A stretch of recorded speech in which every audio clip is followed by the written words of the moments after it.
আসসালামু আলাইকুম। আশা করি সবাই ভালো আছেন। আজকে আমি কানাডার আন্ডারগ্র্যাড এবং পোস্টগ্র্যাড নিয়ে কথা বলবো। সো প্রথমেই আন্ডারগ্র্যাড যারা প্রিপারেশন নিচ্ছ অথবা প্রিপেয়ার হচ্ছ তাদের জন্য প্রথম কনসিডারেশন হবে আইএলটিএসকে কনসিডারে নিয়ে আসা। কারণ হচ্ছে যে এখানে English speaking country maximum scholarship অথবা হায়ার স্টাডির জন্য অথবা স্টাডির জন্য এই রিকোয়ারমেন্টকে ফুলফিল করতে হবে। তো আমরা এটার জন্য প্রিপারেশন নিতে হবে আমাদেরকে। দেন আমরা কীভাবে কনসিডার করবো অন্য প্রসেসগুলোকে।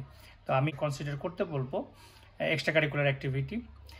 কারণ হচ্ছে যে এখানে আন্ডারগ্র্যাড লেভেল থেকে কিংবা স্কুল কলেজের লেভেল থেকে আমরা যে বিভিন্ন অ্যাক্টিভিটির সাথে জড়িত থাকি এগুলো যেন একটু প্রোডাক্টিভ হয়ে থাকে সেগুলোর জন্য। তো একটা দিক সাইড হচ্ছে যে আমি একটু আমার সফট স্কিলগুলোকে ডেভেলপ করব, যেমন লিডারশিপ, কমিউনিকেশন, দেন আদার অ্যাক্টিভিটি।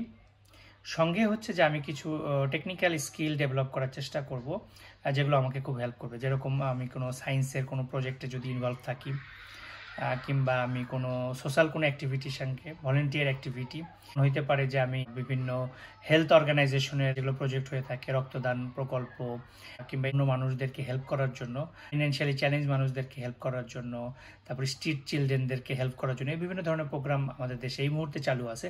সো এগুলোর সাথে যদি আমরা একটু ইনভলভ হইতে পারি সো এগুলো আমাদেরকে খুবই ভ্যালু অ্যাড করবে।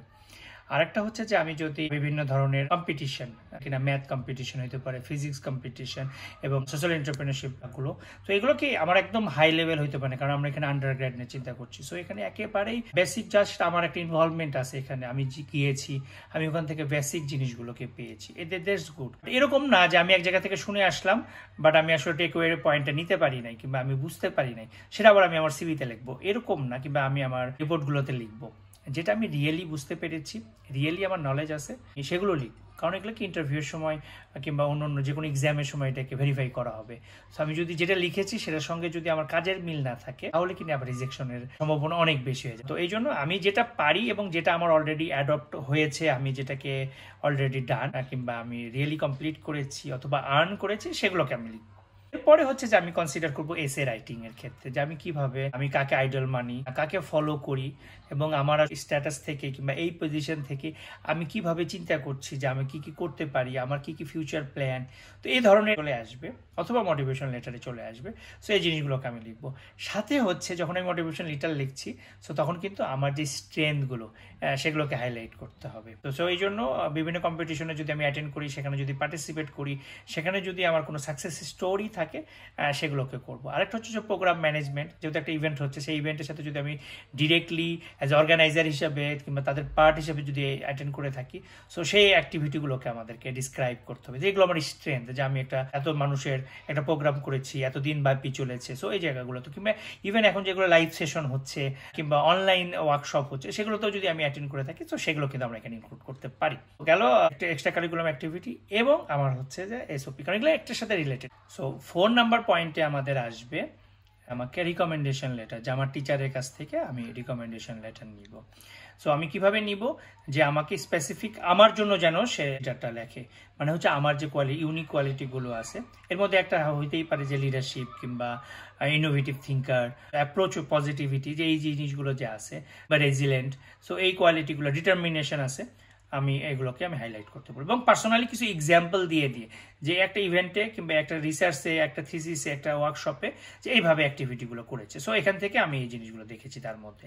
আরেকটা হচ্ছে যে লেখাপড়ার বিষয়ে, যে সে সায়েন্সের ব্যাপারে খুবই আগ্রহী, ইনোভেশন নিয়ে কাজ করে। সো সায়েন্সের কোন সাবজেক্টগুলো, যে অ্যাপ্লাইড ফিজিক্সগুলো কিংবা কেমিস্ট্রির ব্যাপারে কিংবা ম্যাথের ব্যাপারে, যে কিংবা জিওগ্রাফির ব্যাপারে, যার যেটা, হিস্ট্রির ব্যাপারে যার যেটা রেলিভেন্ট, তো সেইটাকে আমাকে হাইলাইট করতে হবে এবং এটার জন্য রিকমেন্ডেশন। তাহলে কি হচ্ছে যে extra curriculum activity, motivation letter, সাথে এসে, সাথে এসওপি, সঙ্গে রিকমেন্ডেশন লেটার, এগুলো প্রত্যেকটা কিন্তু অ্যালাইন হচ্ছে। তার মানে কি তখন আমার এই ডকুমেন্টেশনগুলো খুব স্ট্রংলি প্রেজেন্ট করবে আমাকে। দেন আমি রেজুমি অথবা সিভির জন্য প্রিপারেশন নেব। এটা 1 পেজ থেকে 1.5 পেজের মধ্যে আমাদেরকে লিখতে হবে। আমি ইমেল লেখার প্র্যাকটিস করব এবং এটা অর্গানাইজ ওয়েতে করার চেষ্টা করব।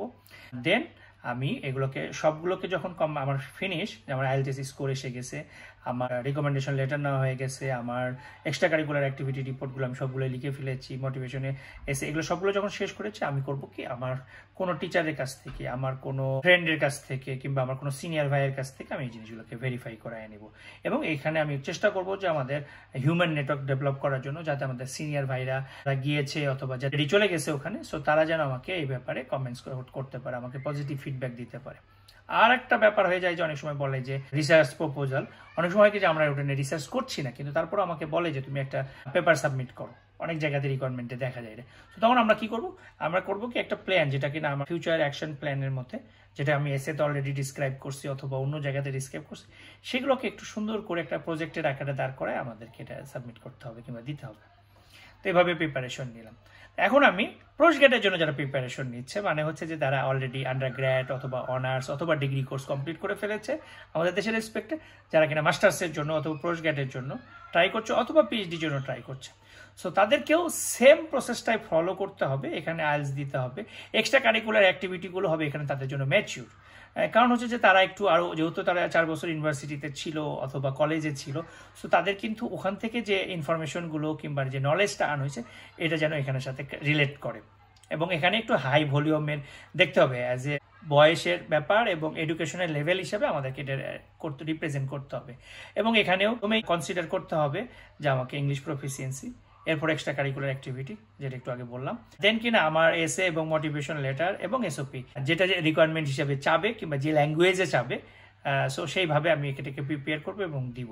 এবং এগুলো স্যাম্পল আসলে অনলাইনে পাওয়া যায় এবং ইভেন আমাদের ইউথ কার্নিভাল ওয়েবসাইটেও এটা আছে, সো আমি এটাকে ফলো করার জন্য বলবো। এরপর আমি রিকমেন্ডেশন লেটার নিতে বলবো, এটা প্রফেসরদের কাছ থেকে নিতে হবে। এবং এখানেও সেমভাবে যাতে যে নিচ্ছে তার ব্যাপারে যেন কথা থাকে, এটা যেন খুব জেনারিক না হয়।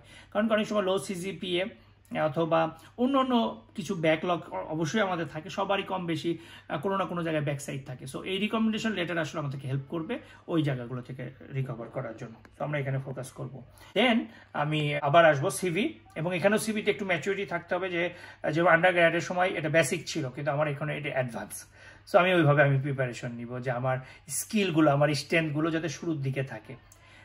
তো এরপরে হচ্ছে যে আমি যখন ইমেল পাঠাবো কিংবা অনলাইনে অ্যাপ্লাই করবো, অ্যাপ্লিকেশন লিখবো, সো তখন কিন্তু আমাদেরকে অ্যাড করতে হবে। এবং রিসার্চ প্রপোজালের ক্ষেত্রেও এরকমই, যদি চাই কোনো জায়গায়, কারণ এটা অনেক জায়গায় চায় অনেক জায়গায় চায় না, এটা ডিপেন্ডস।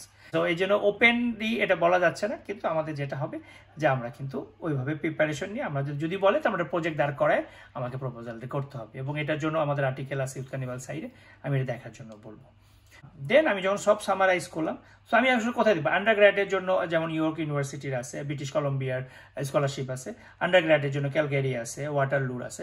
সো আমি এটা দেখে নিব যে আসলে আমার কোন কোন স্কলারশিপের জন্য আমি এলিজিবল হচ্ছি, এই লিস্টগুলো ইউথ কার্নিভাল সাইডে আছে। সো আমরা যদি এই লিস্টগুলো দেখে তারপরে হচ্ছে যে আমরা প্রথমে দেখবো হচ্ছে যে স্কলারশিপ কত টাকার আছে, কিভাবে দিচ্ছে, এবং ফুল ফ্রি এবং সাথে কতটুকু টাকা দিচ্ছে, এটাকে আমাকে কনসিডার করতে হবে। আর একটা কনসিডার করতে হবে যে কোন কোন ইউনিভার্সিটি আন্ডারে এই স্কলারশিপগুলো আছে। সো সেই হিসেবে আমি সেখানকার অ্যাডমিশন, বাট রিকোয়ারমেন্টস কিন্তু আলটিমেটলি সেম, জাস্ট আমাকে প্রসেস করে ফাইন্যান্সিয়াল এইড অথবা স্কলারশিপের জন্য অ্যাপ্লাই করতে হবে।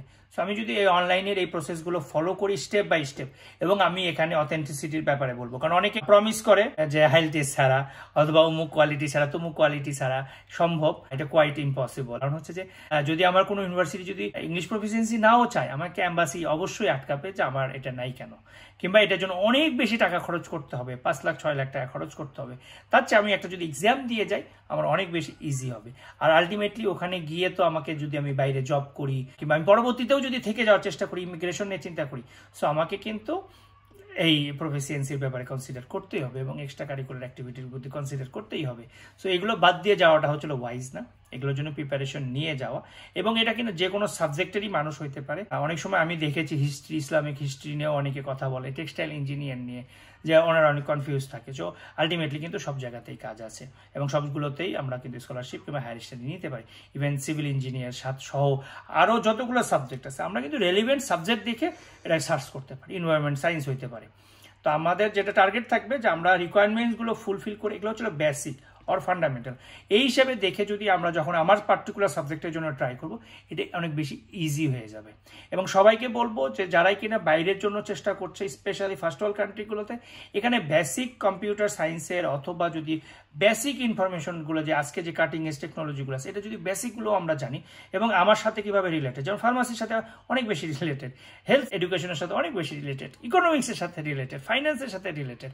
এটা কিন্তু শুধুমাত্র যে কম্পিউটার সায়েন্স অথবা ইঞ্জিনিয়ারিং ব্যাকগ্রাউন্ড অথবা স্ট্যাটিস্টিক্সের মানুষের জন্যই যে রেলিভেন্ট শুধু তা না, আমাদের সবার জন্য রেলিভেন্ট।